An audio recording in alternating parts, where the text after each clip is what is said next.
In this video, I'm asking the question, what does oeksound's bloom actually do? You were all that I wanted.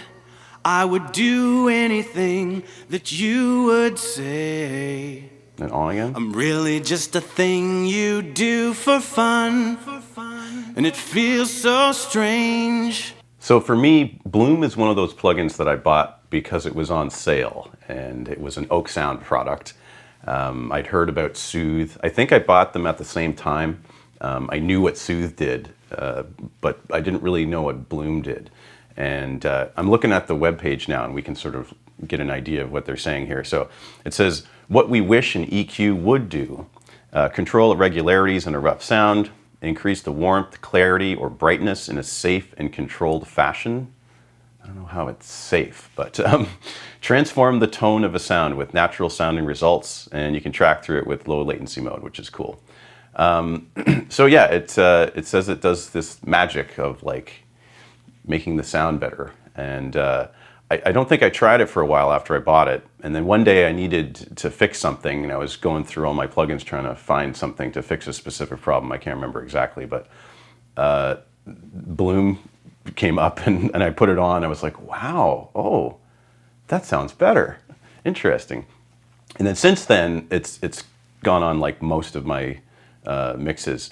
And what I've found is that it talks about, I think somewhere on here, like put it on your master or something. Fits the occasion, starting point or finishing touches. Yeah, you can put it on your master or your buses, but I found in my experimenting with it, it doesn't sound so good on complex waveforms that have like lots of tracks. Like if it's like your full mix, that's where it gets a bit weird and I don't like it. But on individual things like just a bass or just a vocal, that kind of thing, it's pretty neat. So I'm going to go through one of my mixes today and just sort of solo the different elements and turn Bloom on and off, and we'll get an idea of what it's doing. So let's start at the top of this mix. So on the drums, I actually decided not to use Bloom so that they were unaffected, and it's a real like live drum kit recording, and so I just did my best to like mix it normally and then combine that with all the other elements, and that to me, I think, I don't know, just sounded better. So let's start with this track, whatever this is.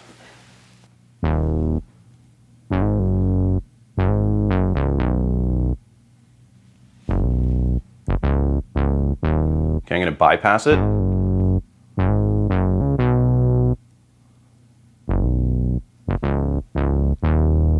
And then on again.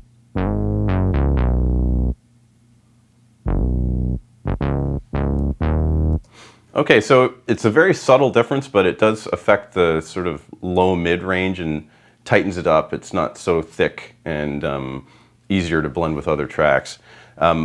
One thing I want to say too is for the most part, like you can see here, this is the factory default of Bloom, and on like 99% of everything that I put it on, this is what I do. I just open it and I just let it do its thing, because whatever it's doing with the EQ real-time stuff seems to work. The only thing I don't do this on is my lead vocal. I actually turn up this amount knob here, and you get into the squash territory, so that becomes my vocal compression as well, which is neat. So I don't even use another compressor in my voice. It's like just Bloom and then some other stuff that's not compression. So let's find something else here. Okay, so this is an actual bass.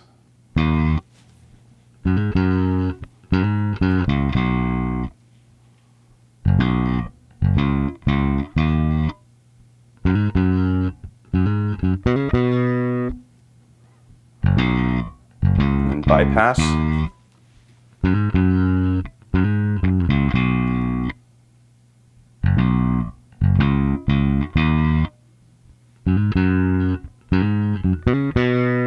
then on again.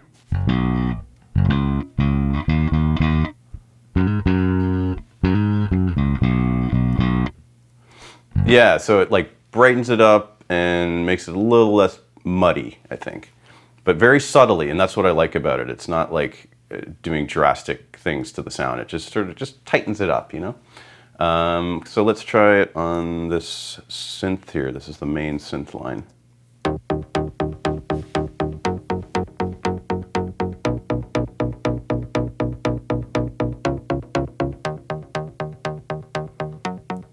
Okay, I'm going to bypass it.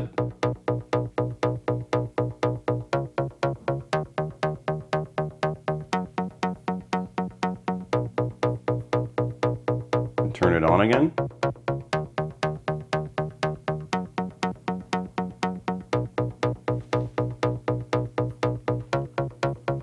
And then bypass it.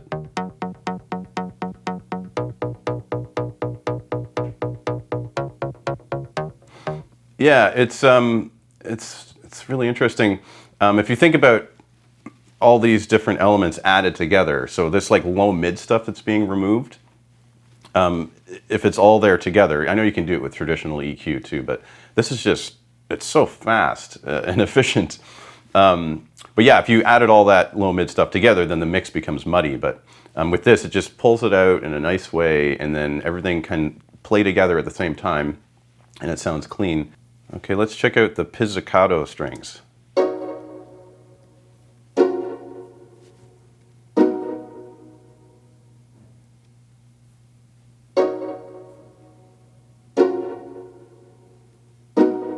Okay, I'm going to turn it off.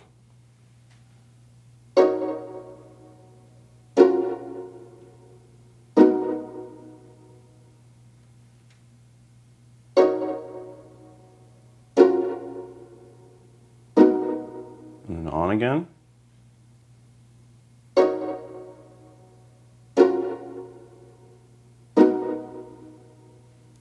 Yeah, nice and clean.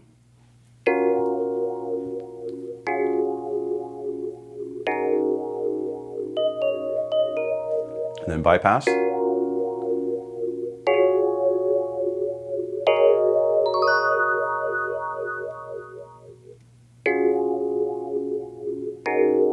just going to turn it back on.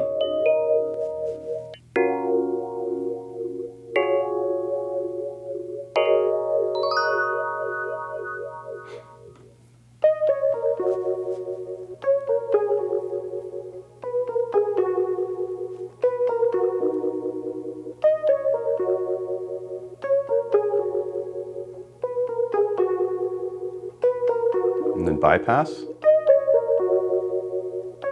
Oh yeah.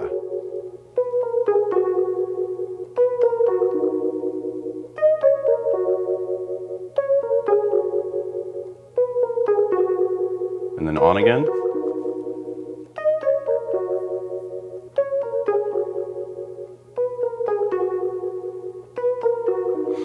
Yeah, with that particular sound, that's an example of when it's turned off. It almost like hurts my ears. There's so much going on in that mid-range, like 300, 400 hertz or whatever that is.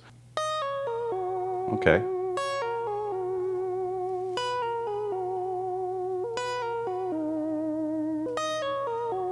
And I'm going to bypass it.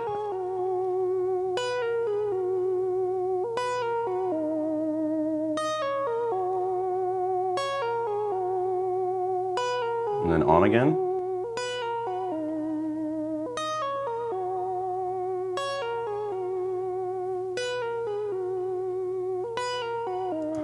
Okay, yeah, nice and tamed.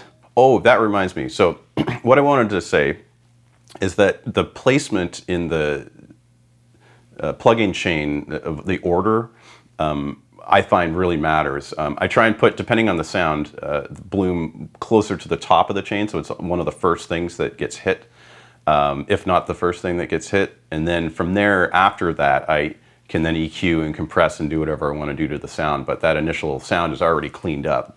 But what's different on, for example, guitar, I usually will put through the amp sim first, so I don't like put bloom on just the dry guitar sound. I'll like want that amp sim and then put bloom on the amp sim to then clean up whatever that ends up being. So let's, I think this is only going to be on the left side, but that's fine. And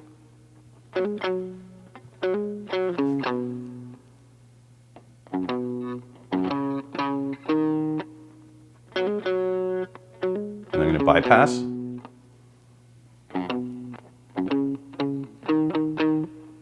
And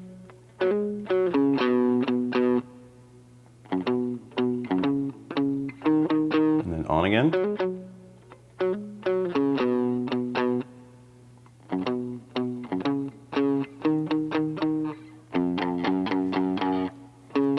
And then bypass.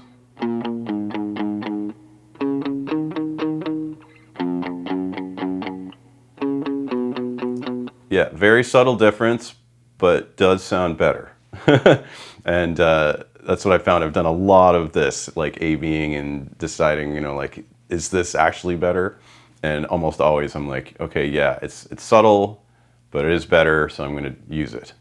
Okay, so here is my lead vocal. I might zoom in a bit so I can see where it is.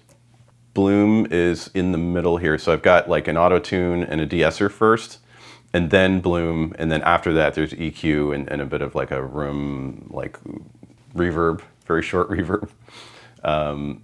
Early reflections is what I'm trying to say. Okay, so here you can see that the amount is up to like 9.0 here, and you're in this H squash zone. That's not an H, it's something, it just says squash.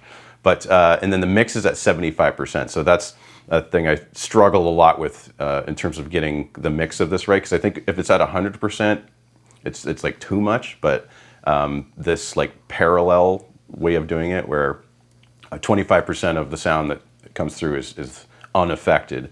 So I'm just going to solo this and see what it is. You were all that I wanted. I would do anything that you would say. I'm really just a thing you do for fun. And bypass. And it feels so strange when you tell me I'm selfish, but demand everything's done your way. And on again. I start to understand that you're the one who needs to change. Yeah, it sounds clearer. I'm just going to play it a little more here. So let's bypass it again from the beginning. You were all that I wanted. I would do anything that you would say. And on again. I'm really just a thing you do for fun. And it feels so strange when you tell me I'm selfish, but demand everything's done. Yeah, so you can see here in this meter going this way, that's the gain reduction of it being in compression mode. So it's EQing and compressing all in real time there, which is really cool. Yeah, I spent a lot of time struggling with trying to get my voice to sound the way that I like it with the mic that I'm using. I'm using a Lewitt LCT 440 Pure, which just raw, like, it's mind-blowing how clear it is. It's similar to like a C414, but a little bit different. And yeah, it just sounds great. But then once I put it in the mix with everything, because it's so bright, it has this like really open top end to it.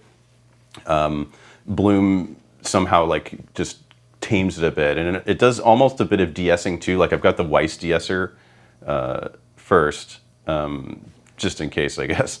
But the Bloom also tames a bit of that. It just somehow knows what to do, and when you put it in compression mode, it does everything at the same time, and yeah, it really takes a lot of the effort out of it, or the struggle that I find sometimes when I'm like, you know, I put an 1176 and then an LA2A, and then I'm trying to like figure out the blend between them of like how much compression should be on each one, and then I end up like spending a lot of time and getting frustrated, which is all, you know, part of the journey with this. But yeah, so anyways, this is Bloom, and I really like it. I hope you found this video interesting. Please comment if you think that this is good or bad, or whatever you think. It's interesting to know. And like and subscribe if you could. Thank you for watching, and I'll see you in the next video.